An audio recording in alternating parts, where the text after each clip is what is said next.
नमः संस्कृताएं और प्रिय संस्कृत के प्रेमियों, आज हम आपको संस्कृत प्रतिभा खोज जो हर साल आपकी उत्तर प्रदेश संस्कृत संस्थान करा रहा है। 2023 से ये निरंतर आपकी प्रतियोगिता चली आ रही है।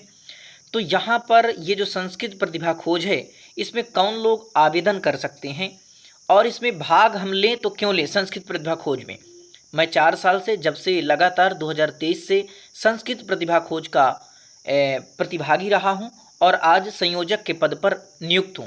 तो मैं जो भी छात्र के रूप में जो मेरी कठिनाइयाँ रहीं, तो मैं सारी जानकारी आपको बताऊंगा और आपके मन में जो प्रश्न हैं उन सारे प्रश्नों के उत्तर इस वीडियो पर संपूर्ण आपको मिल जाएंगे। तो कहीं आपको भटकना नहीं है।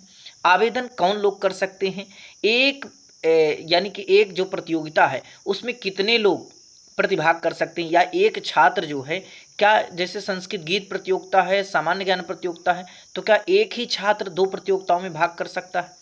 सामान्य ज्ञान की तैयारी कैसे करना है, गीत की तैयारी कैसे करना है, जो पीडीएफ में गीत दिए जाते हैं उनसे अलग अगर हम गीत गाते हैं तो क्या हमें स्थान मिलता है। एक छात्र ही प्रतियोगिता में, एक छात्र एक विद्यालय से कितने छात्र इसमें प्रतिभाग कर सकते हैं, पुरस्कार कितना मिलता है, यात्रा व्यय कैसे मिलता है, यानी आने जाने का जो पैसा होता है और जो पुरस्कार होता है, संपूर्ण जानकारी मैं आपको बताऊंगा। जितने भी जनपद के संयोजक हैं सारी जानकारी इसमें आपको मिल जाएगी।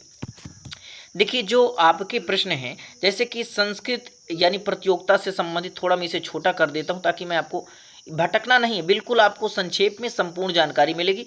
प्रतियोगिता से संबंधित प्रश्न, आवेदन से संबंधित प्रश्न और अर्हता परीक्षा ली जाती है, जैसे सामान्य ज्ञान में और श्लोकांताक्षरी प्रतियोगिता, और आपकी पुरस्कार और यात्रा व्यय से संबंधित और वेब पोर्टल से संबंधित प्रश्न आपके जो हैं।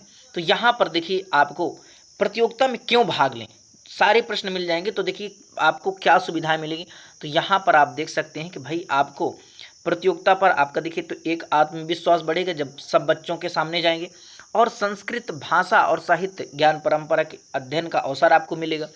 एक विद्यार्थी का प्रश्न आया कि हम जो है प्रतियोगिताओं में निम्नलिखित लाभ और सुविधाएं, हमको कौन सी सुविधाएं प्राप्त होती हैं। तो देखिए सुविधाएं, आपको क्या लाभ मिलेगा, आपको एक प्रमाण पत्र मिलेगा। ये प्रमाण पत्र आपको कहाँ काम देगा, जैसे आप आगे जाएंगे तो ये प्रमाण पत्र आप आगे भी आपको उत्तर प्रदेश संस्कृत संस्थान का मिलेगा कि भाई आपने प्रथम स्थान सामान्य ज्ञान में गीत प्रतियोगिता में प्रथम स्थान, वो आपको एक अधिक अंक देने के योग्य में रहेगा। उत्कृष्ट प्रदर्शन करने वाले विद्यार्थियों की जो योग्यता है, प्रमाण पत्र और पुरस्कार प्रदान किए जाते हैं। तो यानी कि आपको प्रमाण पत्र और पुरस्कार प्रदान किए जाते हैं। तो देखिए एक चीज़ यहाँ पर है, मंडल और राज्य स्तरीय प्रतियोगिताओं में प्रतिभागी को यात्रा व्यय प्रदान किया जाता है। ठीक है, यानी कि आपके आने जाने का, आपके जो भी पिता होंगे उनके आने जाने का पैसा जो है संस्थान देती है। अब आप मंडल स्तर पर भोजन और राज्य स्तर पर भोजन व आवास, यानी वहाँ पर रहने की व्यवस्था, यानी लखनऊ में जब आपकी प्रतियोगिता होगी तो वहाँ आप कहाँ रहेंगे, लखनऊ में, वहाँ रहने की व्यवस्था होगी और आपके भोजन की व्यवस्था संस्थान करेगा। ठीक है, तो आपको केवल आवेदन करना है, बाकी आपको कुछ दिक्कत नहीं लेना। कैसे क्या है, प्रतिभागी को संस्कृत के अन्य विद्यार्थियों, शिक्षकों, विद्वानों से परिचय, संवाद का अवसर भी प्राप्त होता है। यानी कि जब आप इसमें एक बार जुड़ जाएंगे तब आपको अनेक प्रतियोगिताएं आयोजित होती रहती हैं। हमारी ग्रह संस्कृत योजना चलती है, ठीक है, और ऑनलाइन भी संस्कृत के प्रशिक्षक पढ़ाते हैं। तो बहुत सारी चीज़ों से आप जब एक बार संस्कृत प्रतिभा कोष से जुड़ जाते हैं तो बहुत सारी जानकारी मिलती रहती है। प्रतियोगिता बारे में संक्षेप में जानकारी, तो देखिए हम आपको बता दें कि जैसे बताया कि 2023 से प्रतियोगिता चल रही है और पहले आपका जिले में, मंडल में, फिर राज्य में आयोजित की जाती है। ठीक है, ये हमारी वेबसाइट है उत्तर प्रदेश संस्कृत संस्थान लखनऊ, यानी कि यूपी संस्कृत प्रतिभाखोज.com से वेब पोर्टल है यहाँ पर, जिस पर आपको आवेदन करने, प्रतियोगिता का परिणाम, पुरस्कार की भुगतान स्थिति, अध्ययन सामग्री, सूचना आदि की सुविधा यहाँ से जो है प्राप्त होती है। जनपद में 2 प्रतियोगिताएं, मंडल में 4 प्रतियोगिता और राज्य पर 10 प्रतियोगिताएं आयोजित की जाती हैं। ठीक है, ये हमारा बहुत सारी चीज़ें हैं। देखिए जो संस्कृत प्रतिभा खोज में कितनी तरह की प्रतियोगिताएं, तो 10 तरह की प्रतियोगिताएं आयोजित की जाती हैं, जिसमें गीत प्रतियोगिता, सामान्य ज्ञान, श्लोक अंत्याक्षरी, भाषण प्रतियोगिता, कंठस्थ पाठ प्रतियोगिता और सूत्र लेखन प्रतियोगिता, जिसमें कंठस्थ पाठ प्रतियोगिता में अष्टाध्यायी, अमरकोश, तर्क संग्रह और लघु सिद्धांत कौमुदी जैसी ये प्रतियोगिताएं आयोजित की जाती हैं। इनको याद करके आपको मौखिक सुनाना होता है, जैसा कि आप अगर प्रतिभाग किए हैं तो आप जानते होंगे। अब देखिए संस्कृत प्रतिभा खोज प्रतियोगिता में कौन भाग ले सकता है, ठीक है, कौन भाग ले सकता है। तो देख सकते हैं, यदि आप किसी भी विद्यालय में पढ़ रहे हैं, संस्कृत विद्यालय हो या महाविद्यालय हो, विश्वविद्यालय हो, कहीं भी आप पढ़ रहे हैं, या आप संस्कृत नहीं लिए, गैर संस्कृत, दोनों प्रकार के विद्यार्थी पात्र हैं। यदि आपका संस्कृत विषय नहीं है तो भी आप आवेदन कर सकते हैं। प्रतियोगिता के लिए 2 वर्ग निर्धारित किए गए हैं, एक बाल वर्ग और एक युवा वर्ग। बाल वर्ग में कक्षा 6 से 12 तक के बच्चे भाग लेते हैं और युवा वर्ग में स्नातक और स्नातकोत्तर के बच्चे जो है भाग लेते हैं। अब देखिए जो बीएड कर रहे हैं, बीटीसी कर रहे हैं, वो भी इसमें स्नातक स्नातकोत्तर में आ जाएंगे, तो वो भी प्रतिभाग कर सकते हैं, ठीक है। तो बाल वर्ग में निर्धारित है 7 प्रतियोगिताएं, जिसमें से युवा वर्ग के विद्यार्थी निर्धारित 3 प्रतियोगिताएं। तो युवा वर्ग के विद्यार्थी 3 प्रतियोगिताओं पर भाग ले सकते हैं और जो है बाल वर्ग के विद्यार्थी 7 प्रतियोगिताओं पर, कुल 10 प्रतियोगिताएं आयोजित की जाती हैं, ठीक है। तो अब यहाँ पर आगे जान जाते हैं कौन कौन सी प्रतियोगिता हैं। तो देखिए जैसे कि आपका सामान्य ज्ञान गीत, सामान्य ज्ञान श्लोक, अंत्याक्षरी, लघु सिद्धांत कौमुदी, तर्क संग्रह, अमरकोश, अष्टाध्यायी, कंठस्थ पाठ प्रतियोगिता, ये आपकी 7 प्रतियोगिताएं होंगी, जिसमें कक्षा 6 से 12 तक के बच्चे प्रतिभाग कर सकते हैं। अब यहाँ युवा वर्ग के लिए हमारा संस्कृत सामान्य ज्ञान है और संस्कृत भाषण है और शुद्ध लेखन है। ये 3 प्रतियोगिताओं पर युवा वर्ग के बच्चे यानी बीएड बीटीसी वाले आवेदन कर सकते हैं, ठीक है। आगे चलते हैं। तो देखिए प्रतियोगिताओं की संख्या, स्वरूप, समय समय पर परिवर्तित हो सकते हैं, अतः संबंधित यानी कि अगली बार हो सकता है 11 प्रतियोगिताएं हो जाएं, 12 प्रतियोगिताएं हो जाएं, तो आप जो है जो हम यूपी संस्कृत प्रतिभा खोज .com यहाँ पर आप जो है देखते रह सकते हैं, ठीक है। संपूर्ण जानकारी यहीं पर मिला करती है। संस्कृत प्रतिभा खोज के बारे में जानकारी कहाँ से प्राप्त होगी, तो आप सर्च करेंगे यूपी संस्कृत प्रतिभा खोज .com, तो ये आपकी यहाँ से जानकारी मिलेगी। संस्कृत प्रतिभा खोज के लिए नामांकित जो संयोजक, आप वहाँ पर जाएंगे तो आपको जैसे वेबसाइट पर जाएंगे, संपर्क करें एक मेनू रहेगा, वहाँ से आपके जो जनपद है 75 जनपद पर होती है, तो जो भी आपके जनपद हैं उनसे आप संपर्क करिएगा, तो आपको सही जानकारी वो देते रहेंगे। अपने नगर गांव में स्थित विद्यालय महाविद्यालय के प्रधानाचार्य, प्राचार्य, अध्यापकों से भी आप जानकारी ले सकते हैं। हो सकता है उनको जानकारी ना हो, तो आप जैसे सर्च करेंगे वहाँ आपको संस्कृत प्रतिभा खोज के यानी संपर्क करें मेनू पर जो है आपको जानकारी मिलेगी कि आपके जनपद के संयोजक कौन हैं। संस्कृत प्रतिभा खोज की प्रतियोगिता कहाँ आयोजित होती है, तो देखिए उत्तर प्रदेश के ज़िले में यानी जो भी 75 ज़िले हैं वहाँ पर आयोजित होगी, फिर मंडल होगी और प्रदेश की राजधानी लखनऊ में आयोजित की जाती है। प्रतियोगिता की जानकारी वेब पोर्टल पर दी जाती है। कहाँ पर आपकी होगी, क्या सभी प्रतियोगिताएं जिला स्तर से आरंभ होती हैं? नहीं, केवल 2 प्रतियोगिताएं या शुरू होती हैं। कौन कौन सी? मंडल से 2 अन्य प्रतियोगिताएं आरंभ हो जाती हैं। इस तरह मंडल में कुल 4 प्रतियोगिताएं होती हैं, राज्य स्तर पर 10 प्रतियोगिताएं होती हैं, यानी कि आपकी सभी प्रतियोगिताएं जो है जनपद में नहीं होती। सामान्य ज्ञान और गीत प्रतियोगिता ये आपकी जो है जनपद में होती है। अब जिला में कौन प्रतियोगिता होती है, तो देखिए जिला में कक्षा 6 से 12 के विद्यार्थी ध्यान रखिए, संस्कृत गीत प्रतियोगिता में यदि भाग करते हैं तो आपको जिला में ही प्रतिभाग करना है। फिर सामान्य ज्ञान, फिर इसके बाद जब इन पर अपना स्थान आ जाएगा तब आप फिर मंडल के लिए जाएंगे, ठीक है। प्रतियोगिता की संख्या, नाम में बदलाव हो, ये जैसे कि अभी हमने बताया।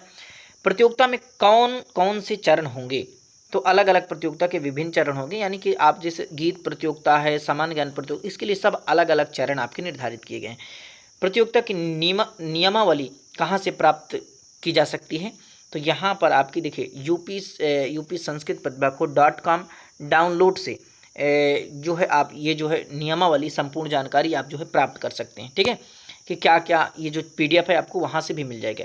प्रतियोगिता के लिए किसी विशेष तैयारी की आवश्यकता है, तो देखिए अगर आपको नमूना पत्र एक दिया जाता है जिससे आप पढ़ सकते हैं, उसी पर आपको अपने जो आपके जहाँ भी पढ़ रहे हैं जो भी आपके शिक्षक हैं उनसे अगर पूछेंगे तो आपको जानकारी वहाँ से मिलती रहेगी कैसे कैसे प्रश्न आते हैं, और आप संयोजक से डायरेक्ट संपर्क करके आप बात कर सकते हैं। ऑनलाइन संसाधनों से भी आप तैयारी कर सकते हैं। किसी एक प्रतियोगिता में एक विद्यालय से अधिकतम कितने छात्र भाग ले सकते हैं, जैसे कि मैंने बताया, तो अधिकतम 4 बच्चे एक विद्यालय से भाग ले सकते हैं और एक प्रतियोगिता में 4 बच्चे भाग ले सकते हैं, ठीक है। कोई आपका विद्यालय है, सामान्य ज्ञान की प्रतियोगिता में आपको भाग करना है, तो आपके ही विद्यालय से सामान्य ज्ञान की प्रतियोगिता में 4 बच्चे भाग ले सकते हैं। गीत प्रतियोगिता है तो आपके ही विद्यालय से गीत प्रतियोगिता में 4 बच्चे भाग कर सकते हैं। क्या संस्कृत प्रतिभा खोज प्रतियोगिता में समूह में भाग लिया जा सकता है? बिल्कुल नहीं। संस्कृत प्रतिभा खोज में एकल प्रतियोगिता होती है, क्योंकि आपका व्यक्तिगत रूप से ये आयोजित की जाती है कि आप कैसे गाते हैं, आपका सामान्य ज्ञान में क्या स्तर है। क्या गत वर्ष संस्कृत प्रतिभा खोज में स्थान प्राप्त छात्र इस वर्ष सीधे मंडल स्तरीय प्रतियोगिता में भाग ले सकते? बिल्कुल नहीं। हम हर साल अपनी जो है प्रतियोगिता का ढांचा और उसमें जो कमियां रहती हैं उनको उन पर बदलाव करते हैं और उसको और अच्छा निखारते हैं। तो इसलिए हम लोग प्रश्नों की प्रकृति भी बदलते हैं। तो देखिए, यहाँ पर प्रतियोगिता में भाग लेने के लिए हर वर्ष जनपद स्तर की प्रतियोगिता में स्थान प्राप्त करना अनिवार्य है। यानी गीत प्रतियोगिता में एक बार आप राज्य स्तर में चले जाएं या मंडल स्तर में चले जाएं, फिर कहें कि हम जो है अब हमें जनपद में नहीं जाना पड़ेगा, तो आपको जाना पड़ेगा। मंडल स्तर पर कौन कौन सी 2 नई प्रतियोगिताएं शुरू होंगी? तो देखिए, मंडल स्तर पर आपकी एक युवा वर्ग के लिए स्नातकोत्तर के छात्र ले सकते हैं सामान्य ज्ञान में, और श्लोकांताक्षरी प्रतियोगिता में कक्षा 6 से 12 के बच्चे भाग ले सकते हैं। ये 2 प्रतियोगिताएं मंडल पर और आयोजित की जाती हैं। संयोजकों की जानकारी कहाँ से प्राप्त होगी? तो देखिए, संयोजक आपको कहाँ से मिलेंगे? तो हमसे संपर्क करें, एक मीनू मिलेगा। जैसे आप संस्कृत प्रतिभा खोज खोलेंगे ना, गूगल में सर्च करेंगे, तो फिर वहाँ से जनपद, मंडल और राज्य स्तरीय प्रतियोगिता के संयोजक का नाम, मोबाइल नंबर वहाँ से उपलब्ध हो जाएगा। तो वहाँ से आप जानकारी ले सकते हैं। आगे जाएंगे, देखिए, मेरे जनपद में प्रतियोगिता कहाँ और कब आयोजित होगी? तो यहाँ पर ये जो प्रश्न है, आवेदन पत्र वेब पोर्टल पर प्रतियोगिता स्थल जो आप आवेदन करेंगे उस पर आपका जनपद में कहाँ किस विद्यालय में प्रतियोगिता होगी आपके आवेदन पत्र में लिखा होगा। दिनांक की जानकारी भी उपलब्ध कराई जाती है आपके आवेदन पत्र में। अब देखिए, संस्कृत सामान्य ज्ञान की प्रतियोगिता की तैयारी कैसे करना है? तो संस्कृत सामान्य ज्ञान प्रतियोगिता की तैयारी के लिए निम्नलिखित कदम आप उठा सकते हैं। कौन कौन सी? अपनी पिछली कक्षा की संस्कृत की पुस्तकें पढ़ें। हम आपको बता दें कि देखिए, पिछली पुस्तकें कितनी पुस्तकें पढ़ेंगी, इसमें आपको एक जो नमूना प्रश्न पत्र दिया जाता है उसको आप अच्छे से पढ़िए। हमारे वेबसाइट पर शायद पिछले जितने भी प्रश्न पूछे गए हैं वो नमूना प्रश्न पत्र पर दिए जाते हैं। यदि आप उनको अच्छे से तैयार कर लेते हैं और जो आपके शिक्षक बताते हैं उसको तैयार कर लेते हैं, पिछली किताबों को एक बार देख लेते हैं, तो आपका जरूर स्थान प्रथम स्थान पर आएगा। ठीक है। वेब पोर्टल पर जाकर अध्ययन सामग्री मीनू से नमूना प्रश्नोत्तरी डाउनलोड कर सकते हैं। जैसा कि मैंने आपको बताया, जो आपके शिक्षा का अभिभावक हैं परिचितों से मदद ले सकते हैं जो संस्कृत के विद्वान हैं। मेरे मंडल में प्रतियोगिता कहाँ और किस दिन होगी? तो इस संबंध में आप अपने मंडल संयोजक से संपर्क कर लें, वे आपको निश्चित तिथि और स्थान बता देंगे। यूपी संस्कृत प्रतिभा खोज वेब पोर्टल पर प्रतियोगिता स्थल मेनू पर देख सकते हैं। एक छात्र कितनी प्रतियोगिता में भाग ले सकता है? तो एक छात्र एक ही प्रतियोगिता में भाग ले सकता है। ठीक है। तो देखिए, आगे चलते हैं। प्रतियोगिता किस भाषा में होगी? तो देखिए, प्रतियोगिता मुख्यतः संस्कृत भाषा में जो सामान्य ज्ञान की होती है, संस्कृत में गीत गाना संस्कृत में ही होती है। कुछ निर्देश हिंदी में आपको दिए जाते हैं।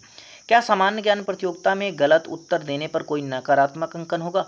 तो हाँ, नकारात्मक अंकन के रूप में उसके एक अवसर पर कटौती की जाएगी। यानी कि 3 अवसर दिए जाते हैं। बच्चा यदि 3 आप देखिए, एक मैं आपको सामान्य ज्ञान में थोड़ा सा बता देता हूँ। इस प्रकार से क्रम से बैठा दिए जाते हैं बच्चे, यानी ये कुर्सी पर बैठे हुए हैं। ठीक है। एक कुर्सी यहाँ पर बैठे, एक यहाँ पर, एक यहाँ पर, एक यहाँ पर, एक यहाँ पर, एक यहाँ पर, एक यहाँ पर, यहाँ 4-5 लोग निर्णायक हो गए। ठीक है। अब पहला इससे प्रश्न पूछा जाएगा, ये बता पाया, फिर इससे पूछा जाएगा, फिर ये बता पाया। इस प्रकार से ये बच्चा यदि 3 बार, पहला वाला 3 बार नहीं बता पाया तो इसको प्रतियोगिता से बाहर कर दिया जाता है। समझ गए? फिर इस प्रकार से ये भी अगर नहीं बता पाए 3 बार तो इसको भी बाहर कर, ये भी नहीं बता पाए तो ये भी बाहर होते होते जो 3 बच्चे बचेंगे वही प्रथम, द्वितीय, तृतीय स्थान प्राप्त कर लेंगे।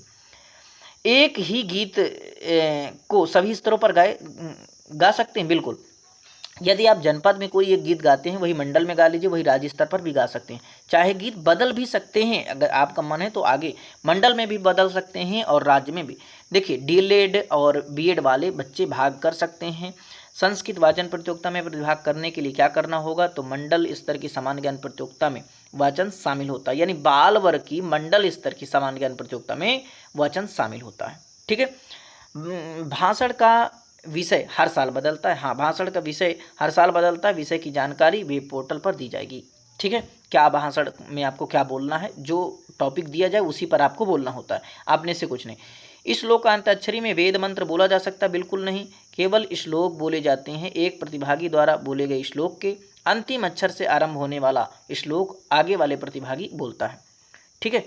अब श्लोकांताक्षरी तथा अन्य प्रतियोगिता की तैयारी के लिए ऑनलाइन संसाधन उपलब्ध हैं। तो हमारा देखिए, अध्ययन सामग्री मीनू पर ऑनलाइन यानी संस्कृत वो संधानम का लिंक उपलब्ध है, ठीक है, श्लोक संधानम का, तो वहाँ से आप जो है प्रैक्टिस भी कर सकते हैं। क्या एक प्रतिभागी जनपद, मंडल, राज्य में अलग अलग प्रतियोगिताओं का चयन कर सकता है? नहीं, प्रतिभागी तीनों स्तर पर अलग अलग विषयों या प्रतियोगिताओं का चयन नहीं कर सकता है। तो यहाँ तक देखिए हमने बताया। अब आवेदन से संबंधित जो आपके प्रश्न हैं तो एक अगली वीडियो में बताएंगे। यहाँ तक आप रुके, इसके लिए बहुत बहुत धन्यवाद।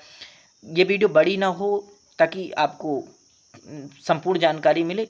अब ये 2 वीडियो बना करके, यानी एक वीडियो और देख लीजिएगा, उसमें आपको संपूर्ण जानकारी प्राप्त हो जाएगी। तो एक ये हो गया और एक अगली वीडियो आएगी। नमः संस्कृताय।